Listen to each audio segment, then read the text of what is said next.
Welcome back to Gun Tote Minnesota. Today I have a review of the Armiger 2. This is the little brother of a knife I've already reviewed that had some similarities, the Armiger 4. This isn't exactly like it. There's a few standout differences. First of all, it's a 2-inch blade length. It still has a full tang, which I find to be incredibly impressive and rare with a blade like this. The shape is a little different than the Armiger 4 that I reviewed. This one happens to be the shark foot design. The steel is 4034 stainless steel.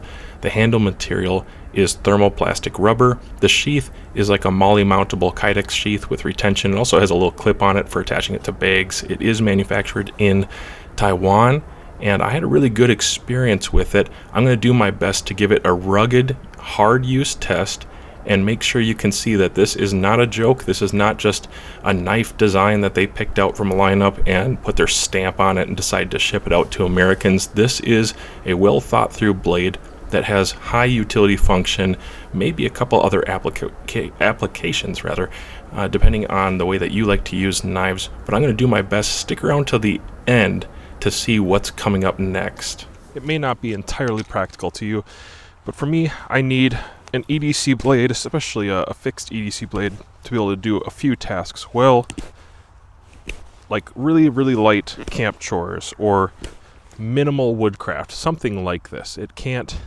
be totally inept when it comes to the things I'm doing. If it's too uncomfortable to do these little tasks, it's just not a practical blade. Thankfully, this is not uncomfortable. It's a good style of handle. The rubbery kind of coating has a good fit and blend between being grippy in the right spots. You know, it's small, but it's grippy. And then also the density of this is not so bad that it's harsh on my hands. It's got a little give to it, so I can really get a good purchase in something and actually get a pretty deep bite out of a piece of wood because of that. And I've got so much control because I'm very close to the edge. Putting my thumb on the back to reinforce it, I'm glad that this blade doesn't have any jimping on the spine. And this little guard it's not really in the way.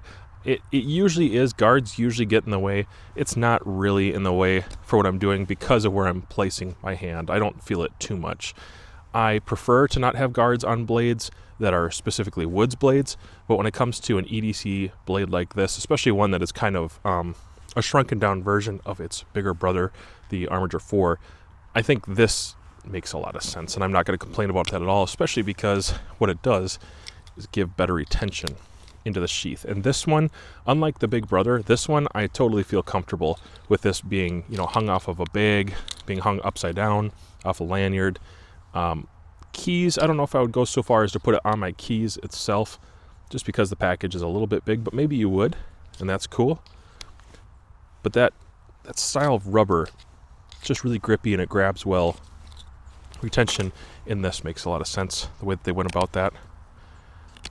Just looking for, are there hot spots?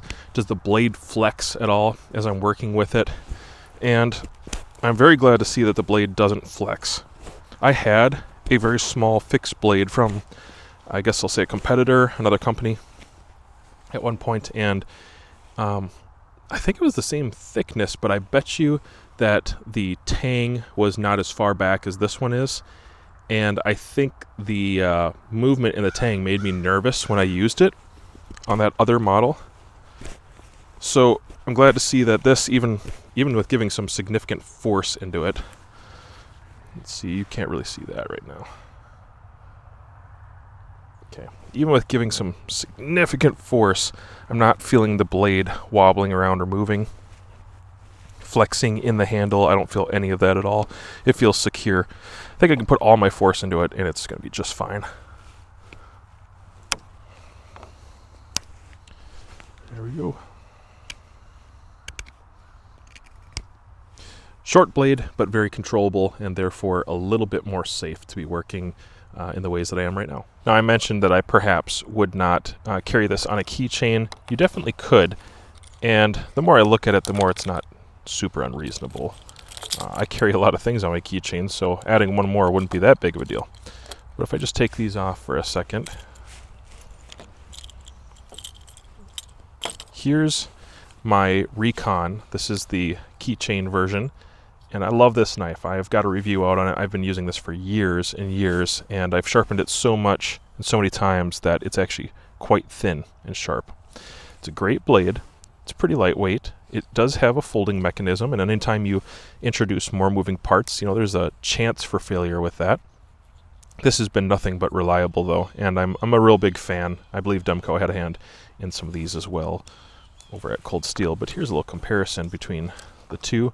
So, as a fixed blade, edge distance there, yeah, reach is going to be about the same.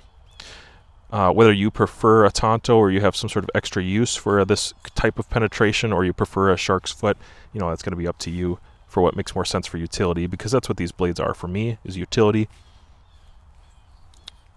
The thickness, I think the Recon is a little thicker than this is. This happens to be an older one. This is probably an AUS 8 model, and this is the, what is the steel called again? It's 4034 stainless steel. That's what you're going to get for profile. You're going to get a definitely superior handle on the Armiger. It's a fixed blade. It has the guards. It's got that gummy texture. The Recon isn't bad. It's just not going to be as comfortable. Maybe still decent grip, but not as much in the hand at all compared to getting this, which I can get 3 fingers on. And if I scooch up a little bit, almost a 4th finger. All right, when it's closed,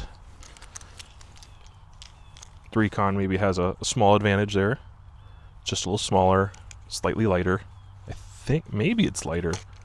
Can't be by much. If it is, it actually might be heavier. Oh my gosh. It's close. Anyways, guys, there's a little comparison for size. So if I was going to put it on a keychain, which not everybody's going to want to do that, there you go. It would still fit in a coat pocket, pants pocket decently well.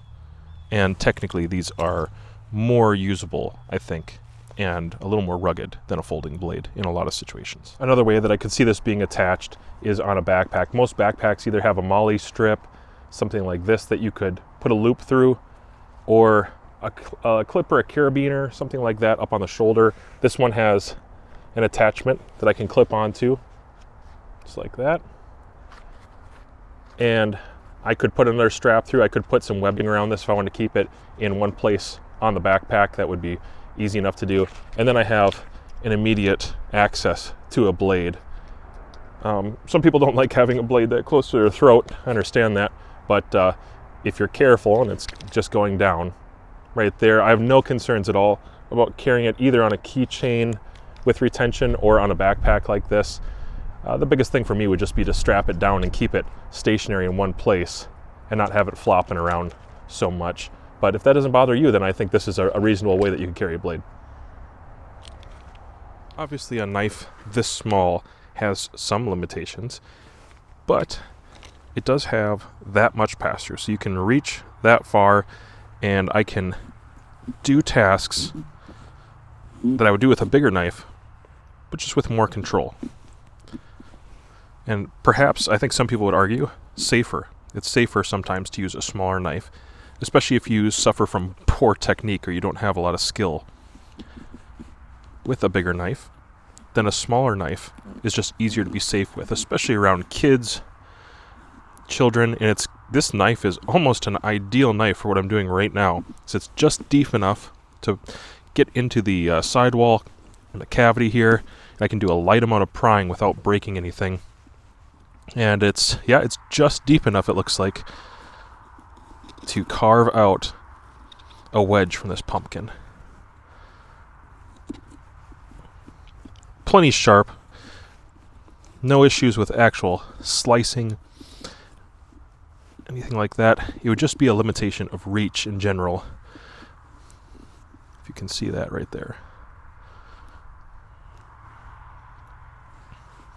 I generally would not pry anything really difficult with a small knife, but there are some tasks where, you know, I might have to dig out a little bit of a nail or something, and some old bark like this is not a bad test for slicing and prying capability, especially around those knots. Like, there's a pretty decent pry It's not breaking. Blade hasn't snapped. This might be a little too abusive for a small blade, but well, it handled that. Yeah, all right.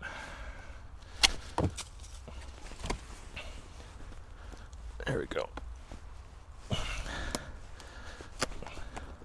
Some old dried out wood. And the knife, you know, it can handle it. I'm surprised that it hasn't snapped. I don't think you should use a small blade like this quite as much as I am in the ways that I have been. But if it's all you have with you, you might be inclined to do it. You know, when it comes to a blade like this, I think one of the ways I envision using this blade is when I find projects where I don't want to ruin my primary knife, or I want to save my edge on even my folding knife, but I have a sticky task, a gummy task, something that is a known edge ruiner or roller.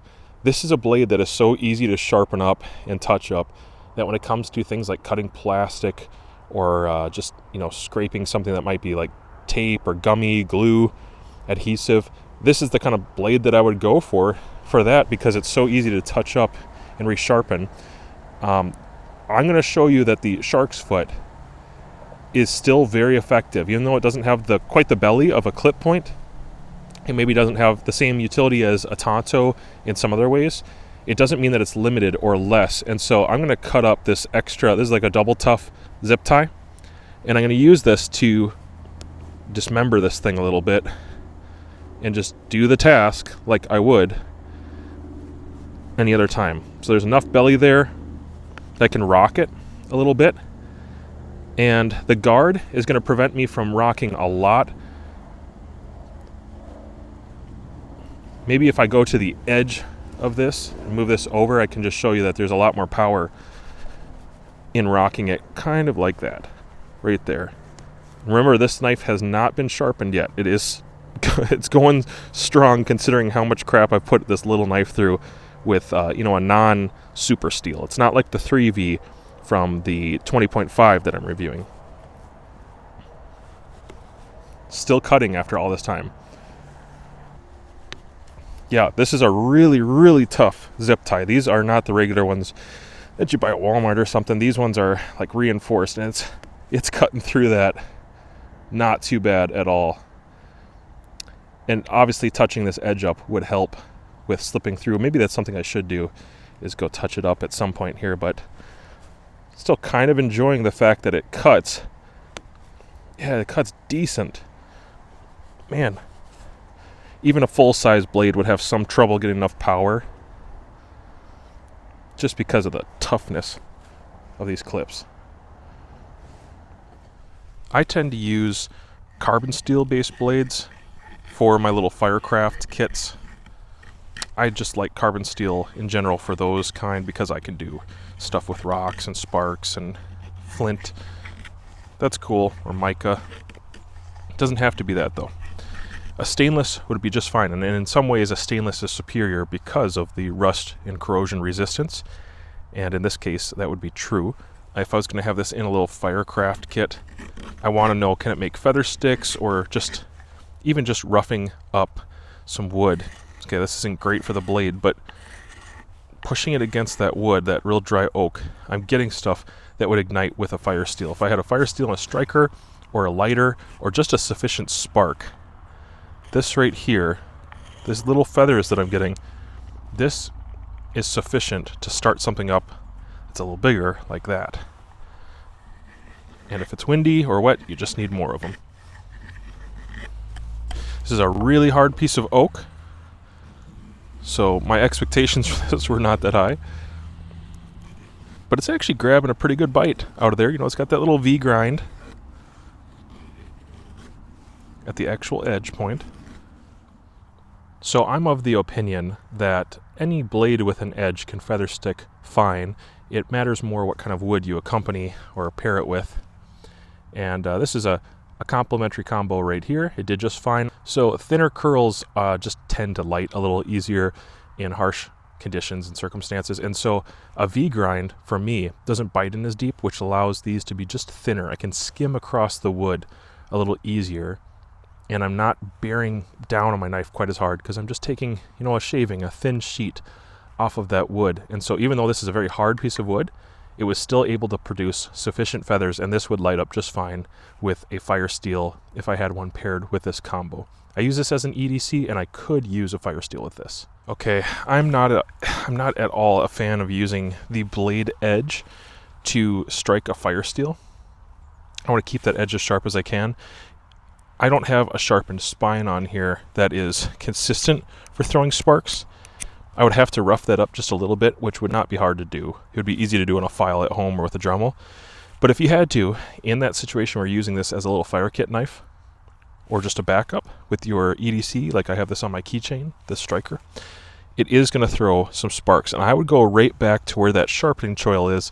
That's the part of the blade I don't mind. If I have to, I'll throw a couple strikes on that with that portion right there, and it's not going to damage the rest of my utility and the use of the rest of the blade. I will go ahead and start this up here and put it out quickly. Let's see. Might take me a couple strikes because this is a small rod and I'm not the best, but I will try. That's actually pretty close. I think I can get it. Oh yeah. Oh, there we go. All right, now it's going. Not too bad.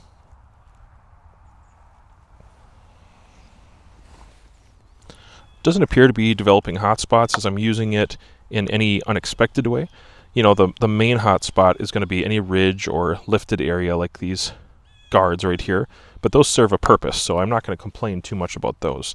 Those keep me from slipping forward in an accidental way. You know, I don't have a 4-finger grip, I have a 3-finger grip, so maybe these have a little bit more of an improved purpose, having guards on there.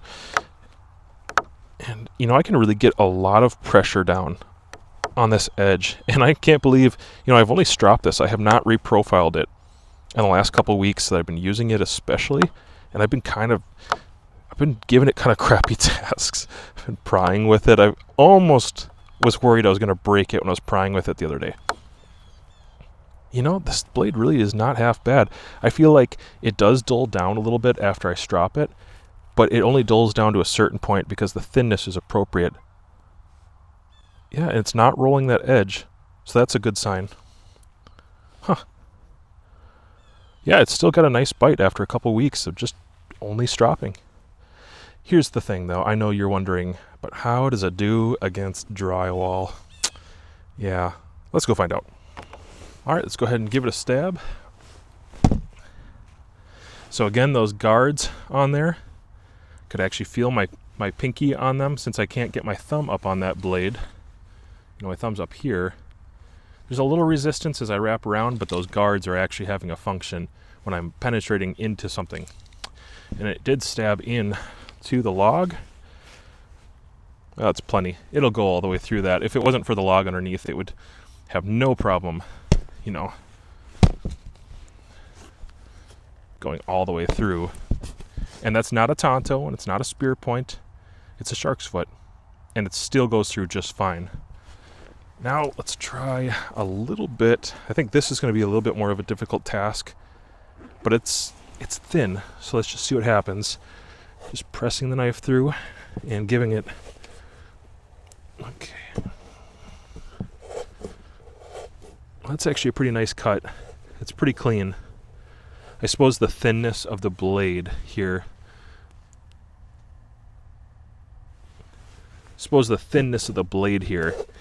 Is contributing to making a nicer cut.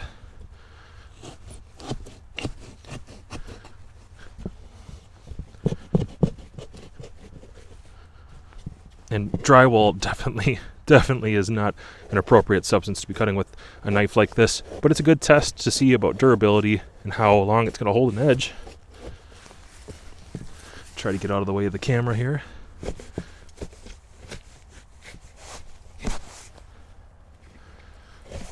You know, it's got a decently aggressive bite for being a little tiny knife like that.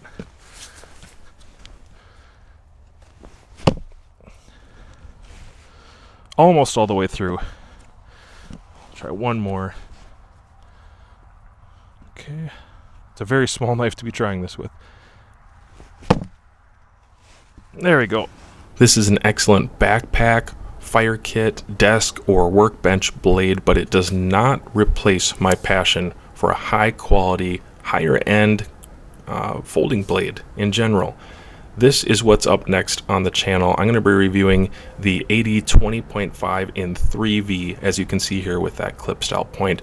And I really enjoy this. This is my favorite EDC, so stay tuned to the channel because that's the next video coming up, and there might even be some variants in the mix too.